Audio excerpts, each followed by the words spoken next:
ಮಾಡಿದ ಇನ್ವೆಸ್ಟ್ಮೆಂಟ್ಗೆ ಒಳ್ಳೆ return, ಲೈಫ್ಗೆ insurance cover, ಹಾಗೆ ಟ್ಯಾಕ್ಸ್ ಬೆನಿಫಿಟ್ ಈ ಎಲ್ಲವೂ ಒಂದೇ ಇನ್ವೆಸ್ಟ್ಮೆಂಟಲ್ಲಿ ಸಿಕ್ಕರೆ ಹೇಗಿರುತ್ತೆ? ಚೆನ್ನಾಗಿರುತ್ತೆ ಅಲ್ವಾ? ಯುಲಿಪ್ ಎನ್ನುವಂಥ ಒಂದು ಪ್ರಾಡಕ್ಟ್ ಈ ಎಲ್ಲವನ್ನು ಆಫರ್ ಮಾಡ್ತಾ ಇದೆ. ಹಾಗಿದ್ರೆ ಯುಲಿಪಲ್ಲಿ ಇನ್ವೆಸ್ಟ್ಮೆಂಟನ್ನು ಮಾಡೋದ್ರ ಮೂಲಕ ಆ್ಯಕ್ಚುಲ್ ಆಗಿ ಈ ಎಲ್ಲ ಬೆನಿಫಿಟನ್ನು ಪಡಿಬೋದಾ?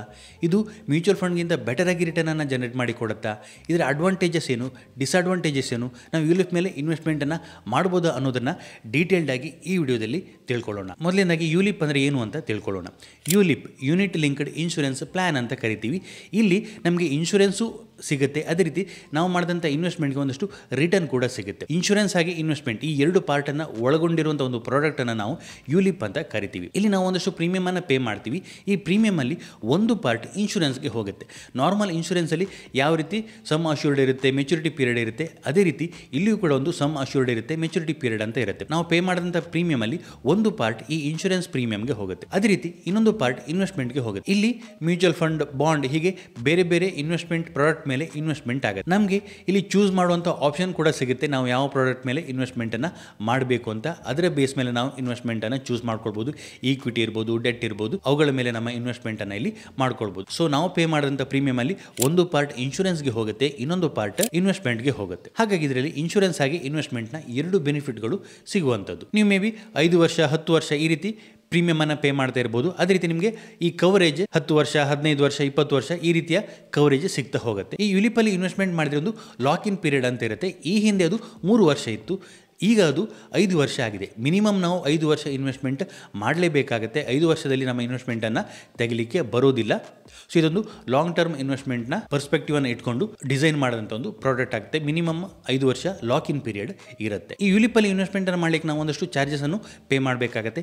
ಏನೆಲ್ಲ ಚಾರ್ಜಸನ್ನು ಪೇ ಮಾಡಬೇಕಾಗತ್ತೆ ಅಂತ ನಾವು ನೋಡೋದಾದರೆ, ಮೊದಲನೇದಾಗಿ ಪ್ರೀಮಿಯಂ ಅಲೋಕೇಶನ್ ಚಾರ್ಜಸ್ ಅನ್ನೋ ಒಂದು ಚಾರ್ಜ್ ಪೇ ಆಗುತ್ತೆ. ನಾವು ಪ್ರೀಮಿಯಮನ್ನು ಪೇ ಮಾಡಿದಾಗಲೇ ಇಲ್ಲಿ ಇನ್ಶೂರೆನ್ಸ್ ಪಾರ್ಟ್ಗೆ ಒಂದು ಪ್ರೀಮಿಯಂ ಹೋಗುತ್ತೆ, ಅದೇ ರೀತಿ ಇನ್ವೆಸ್ಟ್ಮೆಂಟ್ ಪಾರ್ಟ್ಗೆ ಒಂದು ಪ್ರೀಮಿಯಂ ಹೋಗುತ್ತೆ. ಈ ಟೈಮಲ್ಲಿ ಇವರೊಂದು ಚಾರ್ಜನ್ನು ಕಟ್ ಮಾಡ್ತಾರೆ, ಪ್ರೀಮಿಯಂ ಅಲೋಕೇಶನ್ ಚಾರ್ಜಸ್ ಅಂತ. ನೆಕ್ಸ್ಟ್ ಫಂಡ್ ಮ್ಯಾನೇಜ್ಮೆಂಟ್ ಚಾರ್ಜಸ್ ಅಂತ ಕೂಡ ಒಂದು ಚಾರ್ಜ್ ಇದೆ. ನಮ್ಮ ಇನ್ವೆಸ್ಟ್ಮೆಂಟನ್ನು ಮ್ಯಾನೇಜ್ ಮಾಡೋದಕ್ಕೋಸ್ಕರ ಒಂದು ಚಾರ್ಜನ್ನು ಮಾಡ್ತಾರೆ, ಫಂಡ್ ಮ್ಯಾನೇಜ್ಮೆಂಟ್ ಫೀಸ್ ಅಂತ.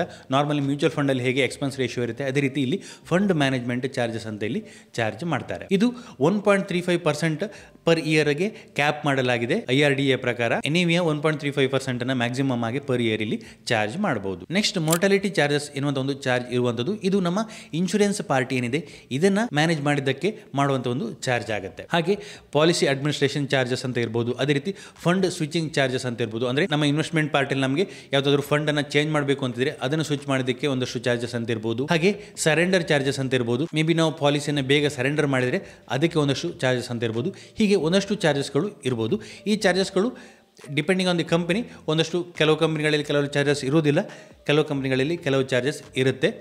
ಸೊ ಮೇಜರಾಗಿ ಇದಿಷ್ಟು ಚಾರ್ಜಸನ್ನು ನೋಡ್ಬೋದು. ನೀವು ಇನ್ವೆಸ್ಟ್ಮೆಂಟ್ ಮಾಡುವಾಗ ನೋಡಬೇಕಾಗತ್ತೆ ನಿಮ್ಮ ಕಂಪ್ನಿ ಯಾವೆಲ್ಲ ಚಾರ್ಜಸನ್ನು ಕಟ್ ಮಾಡ್ತಾ ಇದೆ ಅಂತ. ಸೊ ಹಾಗಿದ್ರೆ ನಾವು ಯಾವುದೊಂದು ಯುಲಿಪ್ ಪಾಲಿಸಿಯನ್ನು ತಗೊಂಡಿರ್ತೀವಿ, ಸೊ ಅದರ ಮೆಚುರಿಟಿಲಿ ಯಾವ ರೀತಿ ನಮಗೆ ಬೆನಿಫಿಟ್ ಸಿಗುತ್ತೆ ಅಂತ ನಾವು ನೋಡೋದಾದರೆ, ಸೊ ನಾನು ಆಗಲೇ ಹೇಳಿದಾಗೆ ಮೊದಲನೇದಾಗಿ ಈ ಯುಲಿಪ್ ಪಾಲಿಸಿಯಲ್ಲಿ 5 ವರ್ಷ ಲಾಕ್ ಇನ್ ಪೀರಿಯಡ್ ಅಂತ ಇರುತ್ತೆ. ಸೊ 5 ವರ್ಷದ ಒಳಗೆ ನಮಗೆ ಇದನ್ನು ವಿಡ್ರಾ ಮಾಡಲಿಕ್ಕೆ ಬರೋದಿಲ್ಲ. ಇನ್ ಕೇಸ್ 5 ವರ್ಷದ ಒಳಗೆ ನೀವು ಪಾಲಿಸಿ ಪ್ರೀಮಿಯಮನ್ನು ಪೇ ಮಾಡೋದನ್ನು ಸ್ಟಾಪ್ ಮಾಡಿದ್ರಿ ಅಂತಿದ್ರೆ ಆಗ ನಿಮ್ಮ ಇನ್ಶೂರೆನ್ಸ್ ಕವರ್ ಇಲ್ಲಿ ಹೊರಟೋಗುತ್ತೆ, ನಿಮಗೆ ಯಾವುದೇ ಇನ್ಶೂರೆನ್ಸ್ ಕವರೇಜ್ ಸಿಗೋದಿಲ್ಲ. ಫಾರ್ ಎಕ್ಸಾಂಪಲ್ ನೀವು ಯಾವುದೊಂದು ಯುಲಿಪ್ ಪಾಲಿಸಿನ ತಗೊಂಡ್ರಿ, 3 ವರ್ಷದವರೆಗೆ ಪ್ರೀಮಿಯಮನ್ನು ಪೇ ಮಾಡಿದ್ರಿ ಅಂತ ಇಟ್ಕೊಳ್ಳಿ. ನೆಕ್ಸ್ಟ್ ಪ್ರೀಮಿಯಮನ್ನು ಪೇ ಮಾಡೋದನ್ನು ಸ್ಟಾಪ್ ಮಾಡಿದ್ರಿ, ಆಗ ಏನಾಗುತ್ತೆ ನಿಮಗೆ ಇನ್ಶೂರೆನ್ಸ್ ಕವರ್ ಸಿಗುವಂಥದ್ದು ಸ್ಟಾಪ್ ಆಗುತ್ತೆ, ನಿಮಗೆ ಯಾವುದೇ ಇನ್ಶೂರೆನ್ಸ್ ಕವರೇಜ್ ಸಿಗೋದಿಲ್ಲ.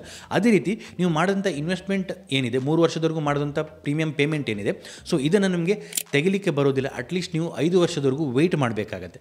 ಅದೇ ರೀತಿ ನೀವು ಯಾವಾಗ ಪ್ರೀಮಿಯಂ ಪೇ ಮಾಡೋದನ್ನು ಸ್ಟಾಪ್ ಮಾಡ್ತೀರಿ ಅದನ್ನು ಡಿಸ್ಕಂಟಿನ್ಯೂಡ್ ಪಾಲಿಸಿ ಅಂತ ಟ್ರೀಟ್ ಮಾಡಲ್ಲ, ಅದನ್ನು ಡಿಸ್ಕಂಟಿನ್ಯೂಡ್ ಫಂಡ್ ಅಂತ ಟ್ರೀಟ್ ಮಾಡಿ ನಿಮ್ಮ ಇನ್ವೆಸ್ಟ್ಮೆಂಟ್ ಅನ್ನು ಡಿಸ್ಕಂಟಿನ್ಯೂಡ್ ಫಂಡ್ ಅಲ್ಲಿ ಇಡಲಾಗುತ್ತೆ. ನಂತರದ ವರ್ಷಕ್ಕೆ ಅಲ್ಲಿ ನಿಮಗೆ ಸೇವಿಂಗ್ ಬ್ಯಾಂಕ್ ಅಲ್ಲಿ ಯಾವ ರೀತಿ ಇಂಟ್ರೆಸ್ಟ್ ಸಿಗುತ್ತೆ ಅಷ್ಟು ಮಾತ್ರ ಇಂಟ್ರೆಸ್ಟ್ ಸಿಗುತ್ತೆ. ನಾರ್ಮಲ್ ಫಂಡ್ಗೆ ಸಿಗುವಂತ ಇಂಟ್ರೆಸ್ಟ್ ಸಿಗೋದಿಲ್ಲ. ಆ ಹಣವನ್ನು ವಿಡ್ರಾ ಮಾಡಬೇಕು ಅಂತ ಹೇಳಿದ್ರೆ ಮಿನಿಮಮ್ ನಿಮಗೆ 5 ವರ್ಷ ಆಗಲೇಬೇಕು.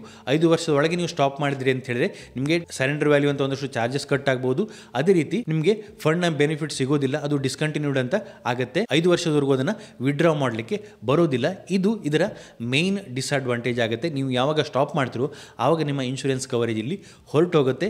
ಅದೇ ರೀತಿ ನಿಮ್ಮ ಫಂಡನ್ನು ಡಿಸ್ಕಂಟಿನ್ಯೂಡ್ ಫಂಡ್ ಅಂತ ಟ್ರೀಟ್ ಮಾಡಿ ನಾರ್ಮಲ್ ಸೇವಿಂಗ್ ಬ್ಯಾಂಕ್ ಇಂಟ್ರೆಸ್ಟನ್ನು ನಿಮಗೆ ಅಲ್ಲಿ ಕೊಡಲಾಗುತ್ತೆ. ಸೊ 5 ವರ್ಷದ ನಂತರ ನೀವು ಅದನ್ನು ವಿಡ್ರಾ ಮಾಡ್ಕೊಳ್ಬೋದು. ಅದೇ ರೀತಿ ನೀವು 5 ವರ್ಷದವರೆಗೂ ಪ್ರೀಮಿಯಮನ್ನು ಪೇ ಮಾಡಿದ್ರಿ, ಲಾಕ್ ಇನ್ ಪೀರಿಯಡ್ ಇರುವವರೆಗೂ ನಿಮ್ಮ ಪ್ರೀಮಿಯಮನ್ನು ಪೇ ಮಾಡಿದ್ರಿ ಅಂತ ಇಟ್ಕೊಳ್ಳಿ. ನೆಕ್ಸ್ಟ್ ಅದನ್ನು ನೀವು ಸರೆಂಡರ್ ಮಾಡ್ತೀರಿ ಅಥವಾ ನೆಕ್ಸ್ಟ್ ಅದನ್ನು ಸ್ಟಾಪ್ ಮಾಡಿ ನೀವು ನಿಮ್ಮ ಹಣವನ್ನು ವಿಡ್ರಾ ಮಾಡ್ಕೊಳ್ತೀರಿ ಅಂದರೆ ಆಗ ನೀವು ಯಾವಾಗ ವಿಡ್ರಾ ಮಾಡ್ಕೊಳ್ತೀರಿ ಅಲ್ಲಿ ನಿಮಗೆ 2 ಆಪ್ಷನ್ ಇರುವಂಥದ್ದು. ನೀವು ಫುಲ್ಲಾಗಿ ವಿಡ್ರಾ ಮಾಡ್ಕೊಳ್ಬೋದು. ನೀವು ಫುಲ್ಲಾಗಿ ವಿಡ್ರಾ ಮಾಡ್ಕೊಂಡಾಗ ಏನಾಗುತ್ತೆ, ನಿಮಗೆ ಇನ್ವೆಸ್ಟ್ಮೆಂಟ್ನ ಅಮೌಂಟ್ ಏನಿದೆ ಅದು ಸಿಗುತ್ತೆ.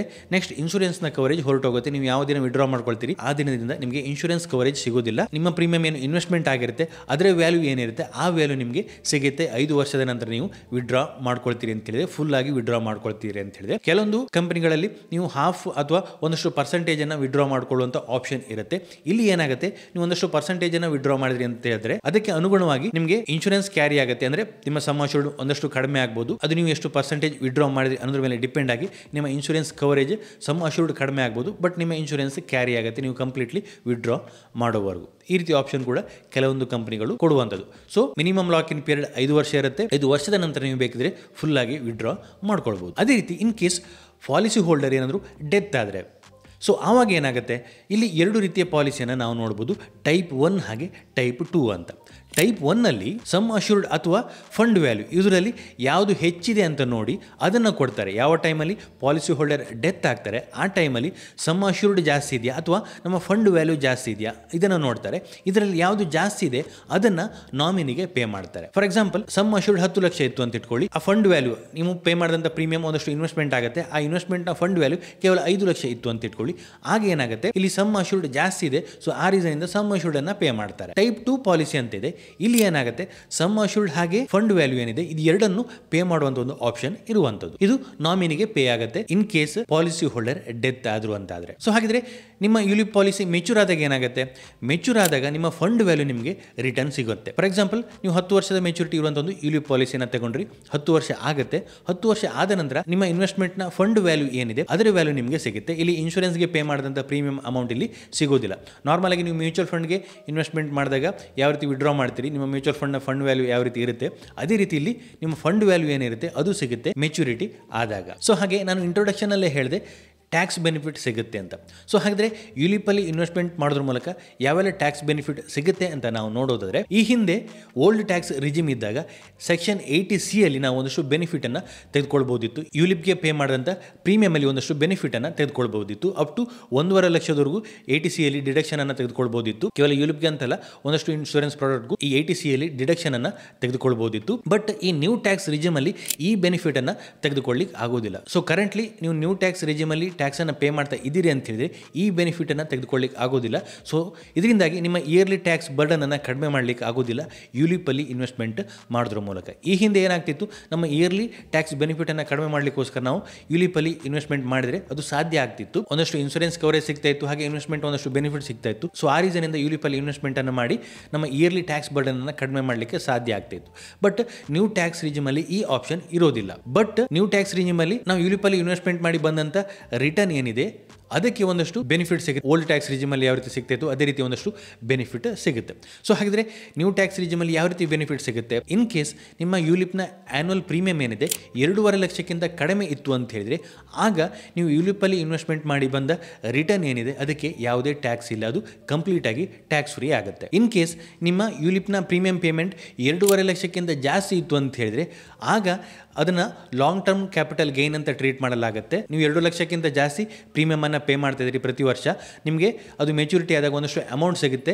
ಆ ಅಮೌಂಟನ್ನು ಲಾಂಗ್ ಟರ್ಮ್ ಕ್ಯಾಪಿಟಲ್ ಗೈನ್ ಅಂತ ಟ್ರೀಟ್ ಮಾಡಿ ಅದಕ್ಕೆ ಲಾಂಗ್ ಟರ್ಮ್ ಕ್ಯಾಪಿಟಲ್ ಗೈನ್ ಪ್ರಕಾರ ಟ್ಯಾಕ್ಸ್ ಅನ್ನು ನಾವು ಪೇ ಮಾಡಬೇಕಾಗುತ್ತೆ. ಇನ್ ಕೇಸ್ 2 ಲಕ್ಷಕ್ಕಿಂತ ಕಡಿಮೆ ಇತ್ತು ಅಂತ ಹೇಳಿದ್ರೆ ಆ ಇನ್ವೆಸ್ಟ್ಮೆಂಟ್ ಇಂದಾಗಿ ಬಂದ ರಿಟರ್ನ್ಗೆ ನಮಗೆ ಯಾವುದೇ ಟ್ಯಾಕ್ಸ್ ಅನ್ನು ಕೊಡಬೇಕಾಗಿಲ್ಲ, ಇದು ಕಂಪ್ಲೀಟ್ ಟ್ಯಾಕ್ಸ್ ಫ್ರೀ ಆಗುತ್ತೆ. ಅದೇ ರೀತಿ in case policy holder death ಆಗಿ ಪಾಲಿಸಿ ಅಮೌಂಟ್ ನಾಮಿನಿಗೆ ಸಿಕ್ಕರೆ ನಾಮಿನಿಗೆ ಸಿಗುವಂತ ಅಮೌಂಟ್ ಅಲ್ಲಿ ಯಾವುದೇ ಟ್ಯಾಕ್ಸ್ ಹೋಗೋದಿಲ್ಲ, ಟ್ಯಾಕ್ಸ್ ಕಟ್ ಆಗೋದಿಲ್ಲ. ಸೊ ಹಾಗಿದ್ರೆ ಈ ಯುಲಿಪ್ನ ಅಡ್ವಾಂಟೇಜಸ್ ಹಾಗೆ ಡಿಸ್ಅಡ್ವಾಂಟೇಜ್ ಏನು ಅಂತ ನಾವು ನೋಡೋದ್ರೆ, ಅಡ್ವಾಂಟೇಜಸ್ ಏನು? ಇನ್ಶೂರೆನ್ಸ್ ಕಂಪ್ನಿಯವ್ರು ಏನು ಹೇಳ್ತಾರೆ, ಇನ್ವೆಸ್ಟ್ಮೆಂಟ್ ಹಾಗೆ ಇನ್ಶೂರೆನ್ಸ್ ಎರಡು ಒಂದೇ ಕಡೆ ಸಿಗುತ್ತೆ ಅಂತ. ಸೊ ಹೌದು, ಇನ್ವೆಸ್ಟ್ಮೆಂಟ್ ಹಾಗೆ ಇನ್ಶೂರೆನ್ಸ್ ಎರಡು ಒಂದೇ ಕಡೆ ಸಿಗುತ್ತೆ. ಬಟ್ ಇದನ್ನು ನಾವು ಸಪ್ರೇಟಾಗಿ ಕೂಡ ಮಾಡ್ಬೋದು. ನಾವು ಸಪ್ರೇಟಾಗಿ ಇನ್ವೆಸ್ಟ್ಮೆಂಟನ್ನು ಮಾಡ್ಬೋದು, ಅದೇ ರೀತಿ ಸಪ್ರೇಟಾಗಿ ಇನ್ಶೂರೆನ್ಸನ್ನು ಕೂಡ ತೆಗೆದುಕೊಳ್ಬೋದು. ಇದರಲ್ಲಿ ಸ್ಪೆಷಲ್ ಏನು ಇಲ್ಲ. ನೆಕ್ಸ್ಟ್ ಇವರು ಕ್ಲೈಮ್ ಮಾಡುವಂಥದ್ದು ಪಾಲಿಸಿಯನ್ನು ಸೆಲ್ ಮಾಡುವಾಗ ಟ್ಯಾಕ್ಸ್ ಬೆನಿಫಿಟ್ ಅಂತ. ಟ್ಯಾಕ್ಸ್ ಬೆನಿಫಿಟ್ನ ಬಗ್ಗೆ ಹೇಳಿದೆ, ನಾವು ಇಯರ್ಲಿ ಬರ್ಡನನ್ನು ಕಡಿಮೆ ಮಾಡಲಿಕ್ಕೋಸ್ಕರ ಯುಲಿಪಲ್ಲಿ ಇನ್ವೆಸ್ಟ್ಮೆಂಟ್ ಮಾಡಿದ್ರೆ ಈಗ ನಮಗೆ ಬೆನಿಫಿಟ್ ಸಿಗೋದಿಲ್ಲ ನ್ಯೂ ಟ್ಯಾಕ್ಸ್ ರಿಜಿಮಲ್ಲಿ. ಅದೇ ರೀತಿ ನಮ್ಮ ಇನ್ವೆಸ್ಟ್ಮೆಂಟ್ನ ರಿಟರ್ನ್ ಮೇಲೆ ಒಂದಷ್ಟು ಟ್ಯಾಕ್ಸ್ ಬೆನಿಫಿಟ್ ಸಿಗುತ್ತೆ, ಟ್ಯಾಕ್ಸ್ ಫ್ರೀ ಆಗುತ್ತೆ ಇನ್ ಕೇಸ್ 2 ಲಕ್ಷಕ್ಕಿಂತ ಕಡಿಮೆ ಪ್ರೀಮಿಯಮ್ ಅನ್ನು ನಾವು ಪೇ ಮಾಡ್ತಾ ಇದೀವಿ ಅಂತ ಹೇಳಿದ್ರೆ. ಇದೆರಡು ಇದರ ಒಂದಷ್ಟು ಬೆನಿಫಿಟ್ ಆಗಿ ತೋರ್ಬೋದು. ಬಟ್ ಇದರ ಡಿಸ್ಅಡ್ವಾಂಟೇಜಸ್ ತುಂಬಾನೇ ಇರುವಂಥದ್ದು. ಏನು ಡಿಸ್ಅಡ್ವಾಂಟೇಜಸ್? ಒಂದಷ್ಟು ಚಾರ್ಜಸ್ಗಳು ನಾನು ಇನಿಷಿಯಲಿ ಎಕ್ಸ್ಪ್ಲೈನ್ ಮಾಡಿದಾಗೆ ಇಲ್ಲಿ ಒಂದಷ್ಟು ಚಾರ್ಜಸ್ಗಳು ಇರುವಂಥದ್ದು. ನಾರ್ಮಲ್ ನಾವು ಮ್ಯೂಚುವಲ್ ಫಂಡ್ ಅಥವಾ ಇನ್ಶೂರೆನ್ಸ್ಗೆ ಇನ್ವೆಸ್ಟ್ಮೆಂಟ್ ಮಾಡಿದರೆ, ಸಪ್ರೇಟಾಗಿ ಇನ್ವೆಸ್ಟ್ಮೆಂಟ್ ಮಾಡಿದರೆ ಈ ರೀತಿಯ ಚಾರ್ಜಸ್ಗಳು ಸಿಗೋದಿಲ್ಲ. ಸೊ ಇಲ್ಲಿ ಒಂದಷ್ಟು ಚಾರ್ಜಸ್ಗಳು ಜಾಸ್ತಿ ಇದೆ ಅಂತಲೇ ಹೇಳ್ಬೋದು. ಹಾಗೆ ಇಲ್ಲೊಂದು ಫ್ಲೆಕ್ಸಿಬಿಲಿಟಿ ಇಲ್ಲ, ನಮ್ಮ ಹಣದ ಮೇಲೆ ನಮಗೆ ಕಂಟ್ರೋಲ್ ಇಲ್ಲ ಅಂತ ಹೇಳ್ಬೋದು. ಸೊ ನಾವು ಇನ್ವೆಸ್ಟ್ಮೆಂಟ್ ಮಾಡಿದರೆ ಮಿನಿಮಮ್ 5 ವರ್ಷ ಹೋಲ್ಡ್ ಮಾಡಬೇಕು. ಒಂದು ಡ್ರಾಬ್ಯಾಕ್ ಆಗುತ್ತೆ, ಇನ್ ಕೇಸ್ ಯಾವುದೊಂದು ವರ್ಸ್ಟ್ ಕೇಸ್ ಸಿನಾರಿಯೋದಲ್ಲಿ ನನಗೆ ಪ್ರೀಮಿಯಮನ್ನು ಪೇ ಮಾಡಲಿಕ್ಕೆ ಆಗಿಲ್ಲ ಅಂತ ಹೇಳಿದರೆ ಆಗೇನಾಗುತ್ತೆ, ನನ್ನ ಪಾಲಿಸಿ ಡಿಸ್ಕಂಟಿನ್ಯೂ ಆಗುತ್ತೆ, ಇನ್ವೆಸ್ಟ್ಮೆಂಟ್ ಕೂಡ ಡಿಸ್ಕಂಟಿನ್ಯೂ ಆಗುತ್ತೆ. ಅದೇ ನೀವು ಸಪ್ರೇಟಾಗಿ ಒಂದು ಟರ್ಮ್ ಇನ್ಶೂರೆನ್ಸನ್ನು ಬೈ ಮಾಡ್ತೀರಿ, ಅದೇ ರೀತಿ ಒಂದು SIP ಅನ್ನು ಮಾಡ್ತಾ ಇದ್ದೀರಿ ಅಂತ ಇಟ್ಕೊಳ್ಳಿ. ವರ್ಸ್ಟ್ ಕೇಸ್ ಸಿನಾರಿಯೋದಲ್ಲಿ ನೀವೇನು ಮಾಡ್ಬೋದು, SIP ಅನ್ನು ಸ್ಟಾಪ್ ಮಾಡ್ಬೋದು, ಟರ್ಮ್ ಇನ್ಶೂರೆನ್ಸನ್ನು ಕಂಟಿನ್ಯೂ ಮಾಡ್ಬೋದು. ಯಾಕೆ ಹೇಳಿದ್ರೆ ಟರ್ಮ್ ಇನ್ಶೂರೆನ್ಸ್ SIP ಸಪ್ರೇಟ್ ಇರುತ್ತೆ, ಎರಡಕ್ಕೂ ಅಮೌಂಟ್ ಡಿಫರೆಂಟ್ ಇರುತ್ತೆ. ಮೇ ಬಿ ಟರ್ಮ್ ಇನ್ಶೂರೆನ್ಸಲ್ಲಿ ನೀವು ಪೇ ಮಾಡುವಂಥ ಪ್ರೀಮಿಯಮ್ ಕಡಿಮೆ ಇರ್ಬೋದು, ಆ ರೀಸನಿಂದ ಅದನ್ನು ನೀವು ಅಫೋರ್ಡ್ ಮಾಡಿ ಅದನ್ನು ಪೇ ಮಾಡ್ಬೋದು. ಆಗೇನಾಗುತ್ತೆ, ನಿಮ್ಮ ಲೈಫ್ಗೆ ಇನ್ಶೂರೆನ್ಸ್ ಕವರ್ ಸಿಗುತ್ತೆ. ಇಲ್ಲಿ ಏನಾಗುತ್ತೆ, ನಿಮ್ಮ ಪ್ರೀಮಿಯಮ್ ಇನ್ವೆಸ್ಟ್ಮೆಂಟ್ ಹಾಗೆ ಇನ್ಶೂರೆನ್ಸ್ ಎರಡಿಗೂ ಒಟ್ಟಿಗೆ ಹೋಗ್ತಾ ಇರುತ್ತೆ. ಆಗೇನಾಗುತ್ತೆ, ನೀವು ದೊಡ್ಡ ಅಮೌಂಟನ್ನು ಪ್ರೀಮಿಯಮ್ ಆಗಿ ಪೇ ಮಾಡ್ತಾ ಇರ್ತೀರಿ. ಇನ್ ಕೇಸ್ ಏನಾದರೂ ಫಿನಾನ್ಷಿಯಲ್ ಪ್ರಾಬ್ಲಮ್ ಆದರೆ ನಿಮಗೆ ಆ ದೊಡ್ಡ ಮೊತ್ತವನ್ನು ಅರೇಂಜ್ ಮಾಡಲಿಕ್ಕೆ ಆಗಲಿ ಅಂತ ಹೇಳಿದ್ರೆ ನಿಮ್ಮ ಪಾಲಿಸಿ ಡಿಸ್ಕಂಟಿನ್ಯೂ ಆದರೆ ನಿಮಗೆ ಯಾವುದೇ ಬೆನಿಫಿಟ್ ಸಿಗೋದಿಲ್ಲ. ನಾವು ಮ್ಯೂಚುವಲ್ ಫಂಡಲ್ಲಿ ಸಪ್ರೇಟಾಗಿ ಇನ್ವೆಸ್ಟ್ಮೆಂಟ್ ಮಾಡಿದ್ರೆ ಅಂತ ಹೇಳಿದ್ರೆ ನಮಗೆ ಫಂಡಲ್ಲಿ ತುಂಬ ಆಪ್ಷನ್ ಸಿಗುತ್ತೆ, ನಾವು ಯಾವ ಫಂಡ್ ಮೇಲೆ ಇನ್ವೆಸ್ಟ್ಮೆಂಟ್ ಮಾಡಬೇಕು. ಅದೇ ರೀತಿ ನಮಗೆ ಒಂದಷ್ಟು ಫ್ಲೆಕ್ಸಿಬಿಲಿಟಿ ಇರುತ್ತೆ. ಇಲ್ಲಿ ಅದು ಅಷ್ಟು ಕ್ಲಿಯರ್ ಆಗಿ ಸಿಗೋದಿಲ್ಲ ಅಂತ ಹೇಳ್ಬೋದು. ನಮಗೆ ಅದು ಒಂದಷ್ಟು ಕಂಟ್ರೋಲ್ ಕಡಿಮೆ ಇರುತ್ತೆ ಅಂತ ಹೇಳ್ಬೋದು. ಸೊ 5 ವರ್ಷ ಲಾಕಿನ್ ಪೀರಿಯಡ್ ಇರೋದ್ರಿಂದ ನಮಗೊಂದು ಫ್ಲೆಕ್ಸಿಬಿಲಿಟಿ ಇರೋದಿಲ್ಲ ಅಂತ ಹೇಳ್ಬೋದು. ಇನ್ವೆಸ್ಟ್ಮೆಂಟ್ಗೆ 5 ವರ್ಷಕ್ಕಿಂತ ಜಾಸ್ತಿ ಹೋಲ್ಡ್ ಮಾಡಿದರೆ ಬೆಟರ್, ಬಟ್ ಎಲ್ಲವೂ ನಮ್ಮ ಕಂಟ್ರೋಲಲ್ಲೇ ಇರಬೇಕಾಗುತ್ತೆ. ಹಾಗೆ ಇಲ್ಲಿ ಸಮ್ ಅಶ್ಯೂರ್ಡ್ ಕೂಡ ತುಂಬ ಚಿಕ್ಕದಿರುತ್ತೆ ಅಂತ ಹೇಳ್ಬೋದು. ಟರ್ಮ್ ಇನ್ಶೂರೆನ್ಸಲ್ಲಿ ನೀವು ಸಮ್ ಅಶ್ಯೂರ್ಡನ್ನು ತುಂಬ ದೊಡ್ಡ ಮೊತ್ತದ ಸಮ್ ಅಶ್ಯೂರ್ಡನ್ನು ತೆಗೆದುಕೊಳ್ಬೋದು, 1 ಕೋಟಿ 2 ಕೋಟಿ ಈ ರೀತಿಯ ದೊಡ್ಡ ಮೊತ್ತದ ಸಮ್ ಅಶ್ಯೂರ್ಡನ್ನು ತೆಗೆದುಕೊಳ್ಬೋದು. ಬಟ್ ಅಷ್ಟೇ ಮೊತ್ತದ ಸಮ್ ಅಶ್ಯೂರ್ಡನ್ನು ನೀವು ಇಲ್ಲಿ ತೆಗೆದುಕೊಳ್ತೀರಿ ಅಂತ ಹೇಳಿದ್ರೆ ನೀವು ಪ್ರೀಮಿಯಮನ್ನು ಜಾಸ್ತಿ ಪೇ ಮಾಡಬೇಕಾಗತ್ತೆ. ಸೊ ಆ ರೀಸನಿಂದ ಇಲ್ಲಿ ಏನಾಗುತ್ತೆ, ಯುಲಿಪಲ್ಲಿ ಸಮ್ ಅಶ್ಯೂರ್ಡ್ ತುಂಬ ಚಿಕ್ಕ ಅಮೌಂಟ್ ಇರುತ್ತೆ, 10 ಲಕ್ಷ 15 ಲಕ್ಷ 25 ಲಕ್ಷ ಇದೇ ರೀತಿ ಇರ್ಬೋದು. ನಿಮ್ಮ ಸಮ್ ಅಶ್ಯೂರ್ಡ್ ಜಾಸ್ತಿ ಆಗ್ತಾ ಹೋದಾಗೆ ನಿಮ್ಮ ಪ್ರೀಮಿಯಂ ಪೇಮೆಂಟ್ ಕೂಡ ಜಾಸ್ತಿ ಆಗ್ತಾ ಹೋಗುತ್ತೆ. ಇಲ್ಲಿ ಒಂದಷ್ಟು ಡಿಸ್ಅಡ್ವಾಂಟೇಜಸ್ ಜಾಸ್ತಿ ಇದೆ ಅಡ್ವಾಂಟೇಜಸ್ಗಿಂತ. ಬೆಟರ್ ಆಪ್ಷನ್ ಇರುವಂಥದ್ದೇನು, ನಾವೊಂದು ಟರ್ಮ್ ಇನ್ಶೂರೆನ್ಸ್ ಅನ್ನು ತೆಗೆದುಕೊಳ್ಳುವಂಥದ್ದು, ನಮ್ಮ ಲೈಫ್ ಕವರ್ಗೆ ಟರ್ಮ್ ಇನ್ಶೂರೆನ್ಸ್ ಅನ್ನು ತೆಗೆದುಕೊಳ್ಳುವಂಥದ್ದು. ಅದೇ ರೀತಿ ಒಂದಷ್ಟು ಅಮೌಂಟನ್ನು ಇನ್ವೆಸ್ಟ್ಮೆಂಟ್ ಮಾಡ್ತಾ SIP ಮಾಡ್ತಾ ಬಂದರೆ ನಮಗೆ ಇನ್ಶೂರೆನ್ಸ್ನ ಬೆನಿಫಿಟು ಸಿಗುತ್ತೆ, ಅದೇ ರೀತಿ ಇನ್ವೆಸ್ಟ್ಮೆಂಟ್ನ ಬೆನಿಫಿಟ್ ಕೂಡ ಸಿಗುತ್ತೆ. ಹಾಗೆ ಟ್ಯಾಕ್ಸ್ ಸೇವಿಂಗ್.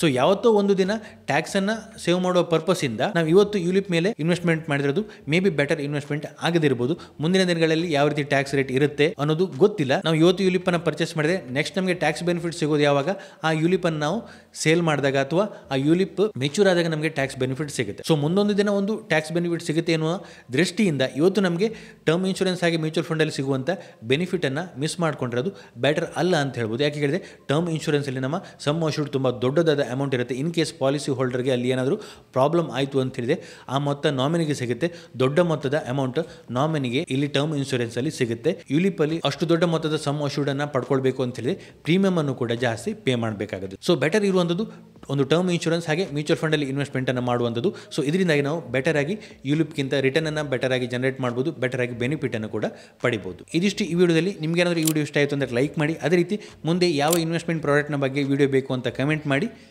ಇನ್ನು ಹೆಚ್ಚಿನ ವಿಡಿಯೋಗಳಿಗಾಗಿ ನಮ್ಮ ಯೂಟ್ಯೂಬ್ ಚಾನಲ್ ಸಬ್ಸ್ಕ್ರೈಬ್ ಮಾಡ್ಕೊಳ್ಳಿ. Thank you.